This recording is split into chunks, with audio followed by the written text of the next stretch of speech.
I just love how this set turned out. Check these out for Valentine's Day, babes. Welcome in, welcome back, welcome to my channel. If you're new here on Sharon's Nail Boutique, I'm so excited to have you here today. If you are new here, please don't forget to subscribe and like this video. And we're going to jump right into removing this excess cuticle off the back of my nail plate. And we are doing a refill and rebalance on these polygel nails. So please excuse the state that they are in. And while you're at it, if you have not until this point subscribed yet, please don't forget to do so. So we're going to go ahead in and start etching not the grow out, but we're basically filing this tip. So as you can see, there is still material on my natural nail. So I am not actually filing my natural nail plate. I am just scratching over that product that is on my nail itself. That back grow out, I just used my cuticle ball bit and removed any excess cuticle that may have been left on my natural nail plate, and then I just go in and etch the surface of the actual nail itself with the product that's still left. I do this purposely because I like to leave something there so that when I come back in to refill and rebalance, I don't have to worry about filing down to my actual nail plate and causing burning sensation or any type of heat spike. So I'm now coming in with my Perfect Summer base gel, and this is an important step before polygel because this allows your product to adhere to the nail plate. So a lot of times with polygel, you do not need, you can go in with your nail dehydrator, but the primer doesn't necessarily work the same way as it does with dip nails, powder nails. So you're going to want to use a base coat. And I'm using these beautiful glitters in today's set, and these are from Color World. We're also using Sweetheart and Blessed, and these are two absolutely gorgeous colors from the SXC Wedding Collection line, and I will leave that link in the cards for you all below. Now, I'm not sure if they have the kit available right now. I believe it is still unavailable, but if you keep looking back, SXC always puts updates on Amazon, so they should be back in stock soon, unless you can find it on their actual website, and I will look for that as well and leave it in the cards for you below. Now, I'm going to be coming in with Blessed on my pointer finger and doing a full nail of this.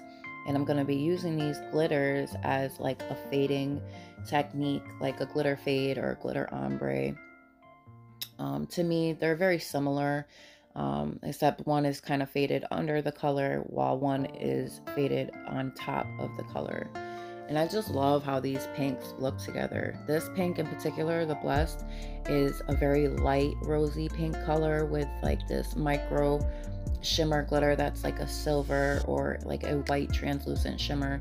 And then Sweetheart is a darker rose pink color with like a gold micro shimmer running through it, and it's just so gorgeous. And I just love how SXC's polygels lay so easily. It just makes working with it that much easier.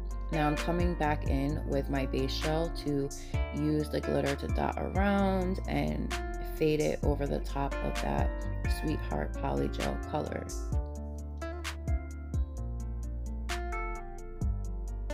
And now, as you can see, I am using the tip, like the toe of the brush, to feather the glitter down over that color. And over time, you'll realize that using your brush in particular ways will help you either more or less. If you're not holding it in the right angle, it can be more detrimental to your nails than anything.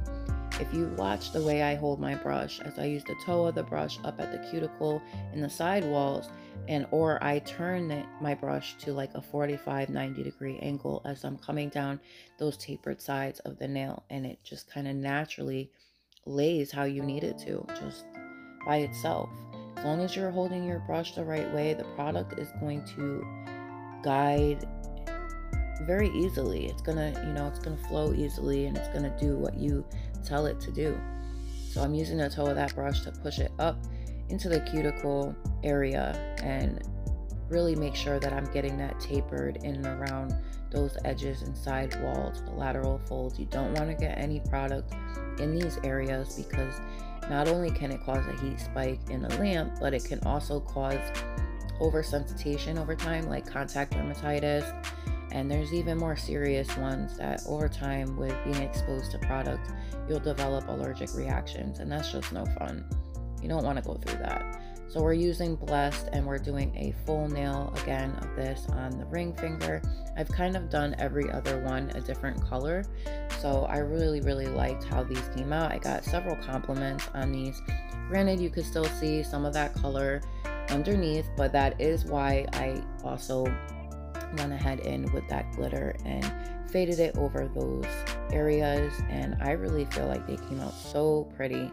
And the middle finger, I actually left the tip blank because I want to fade the glitter from that area backwards. So the next set that we have coming up is going to be really cool. I want to do something so different, maybe using gel liners and just kind of getting in there and doing something different for a change, something a little bit more complex, just to give you guys some different types of videos. And if there's anything in particular that you actually want to watch or would like to see, definitely leave it in the comments below, because I love hearing from you guys.